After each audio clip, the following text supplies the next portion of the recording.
learning happens all around us all the time. In a Catholic school, the education of each student is seen as a partnership between parents as the first educators of their child and the school.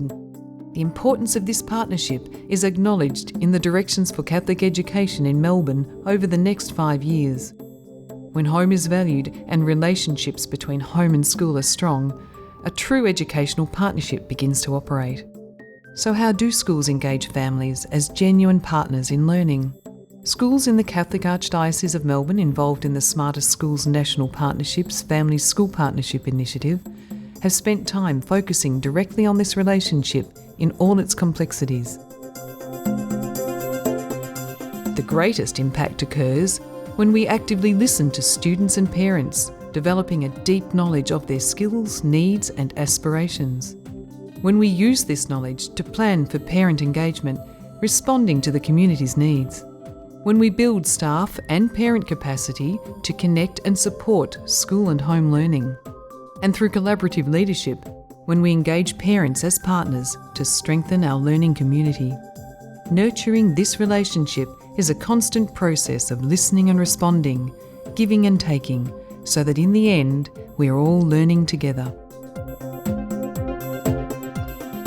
So our commitment has really been about engaging parents in learning and trying to get them into the circle of understanding about contemporary learning without the expectation that they're going to become teachers or experts in literacy. When we're in genuine conversation with the community, it's not just about this is how we do things at school because this is what our values are, but we're listening very carefully to the kinds of skills and qualities, the aspirations that these families have for their own kids, and how do we work out how to do that together. Olivia said, "It was good, Mum, but I can't read the words from the book." And I said, "Don't worry, you learn. You get there one day and you learn like your sister. You start reading like your sister." I guess there's a lot of research around this, but we know that when parents are engaged in learning, in the kids' learning, when the kids are engaged and want to be at school, then their learning is enhanced. So everything that we're doing is around that premise.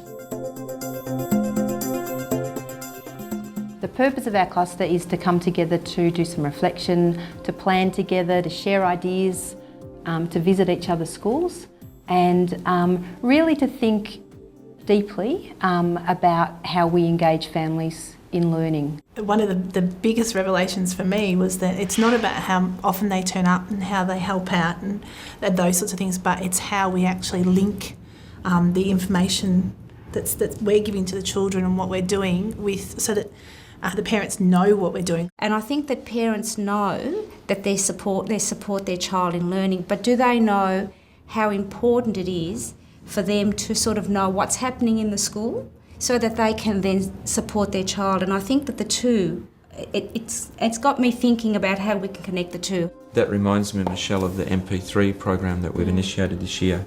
That came out of a conversation at a parent-teacher night, and now we've got 10, 15 MP3s that we send home to families with the idea that they sit down, share a book, and get over that barrier of them thinking that they can't do it.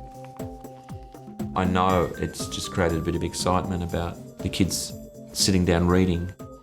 I was asking the children how they'd gone with the MP3s, and it was really good just to hear the feedback. My mum got to hear it at the same time I got to. Fantastic, that's really good. It feels better doing something about school at home. I think it's something which we were saying, it's only one of many strategies that we're using.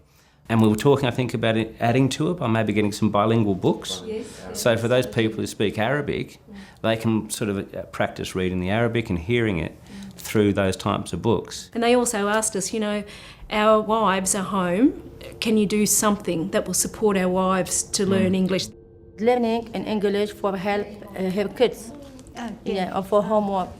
We can all speak English, but we're too scared. And the more confidence we have from working with friends, the more we will use it in everyday life. Before I'll talk with that interpreter, but no, I don't need it.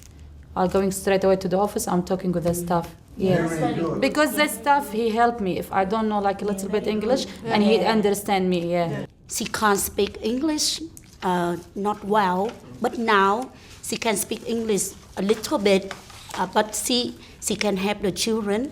Before she can't help the children with the homework, but now she can, yeah. We know that when schools and families partner together, children learn just so much better. And a big focus that we have here at St Peter's is early years learning. What we'll be doing today is continuing to focus on early years numeracy, kind of talk about how all of the things that you're teaching your children now and all of the everyday learning in the family connects with classroom learning. It's all really important for the kids to talk about maths and see that we use it every day. We use it when we shop, when we sew, when we buy petrol, when we pay bills, building things, even having parties, cleaning, playing, cooking. And we also encourage families to do things together to build the children's confidence. And we use these in the classroom with the kids, even with the seniors, but they're all about maths. Mouse shapes, it's geometry. It's getting all the language of shape, but it's also about geometry. I want you to try and look for all the shapes you can see in this book. Look, we've been hiding in shapes, said Violet. We can make things with them. Here's a square. What shapes did you see in the book? Zach? Circles. Circles? Squares. Ovals and rhombuses. We're really interested in working with mums with their very young children from birth to 3, because we know that when we get the message to the community in a way that's acceptable to them, that their kids learn from birth and that they are their children's first and best teachers, and we support them with that, then those children are going to engage well with school and with learning. So last year we worked with the mums and families to make this the Book of Sudanese Cows. What this book did was engage parents and families, particularly, but not only, from Sudanese culture, because they saw their families reflected. One of those 70 cows has the same colour as this. That's my mum's one. Is this your mum's cow, Sabrina? What's special about this cow? My mum made it and she did it all black. This book has been a tremendous strategy for supporting parents to sit with their children and open a book and turn the pages. We have some unstructured activities set up for the parents. We welcome them. We make sure we use their names. We welcome their children. And we know that this is a time that the women really value connecting with each other, because although they're living in a really dense neighbourhood, they're often very, very lonely. We make very explicit that the play-based activity is a way where children can learn. Children's art is in the book, the mum's art is in the book, and they can see how together we make a story. We want everyone to go home every week knowing that what they learnt on this day is something that they can do at home with their children. It's a journey with the whole family. What happens in those preschool years has a big impact on what happens with children's learning at school. Some of our survey data was saying that parents are wanting to know what goes on in the school, what are the expectations upon them, what are the expectations of the children. So hence our 6 sessions on which we've called Learning Together. Today we're going to have a think about how we can use maths at home. Count when you're setting the table, your knives and forks. How long till we leave? How many minutes? So 3 plus 2 plus 1. Okay, come Freya. It's 8:10. We've got to be ready. 8:30 to leave. We've got 20 minutes to have breakfast.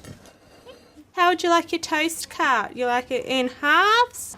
Or quarters? Just in half. Halves? Yeah.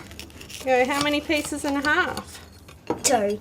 Okay, that's right. 2 pieces. What shapes are they? Triangles. Triangles. 2 triangles. Very good. Look at my half. Yeah, if you take it in half, there's half of each other side. I like this half. Yeah. So what have you made now? Half. A half. I like how you made the connection to the classroom with the games, making that point to parents that these games will be familiar to the children because we're using them in the classroom. So the more we make that connection between home and school, I think the better we'll get in terms of outcomes. So for example, if we're doing measurement, we might be measuring the length of a fence using informal units, or we might say how many body spans across a driveway or something like that. Incorporating the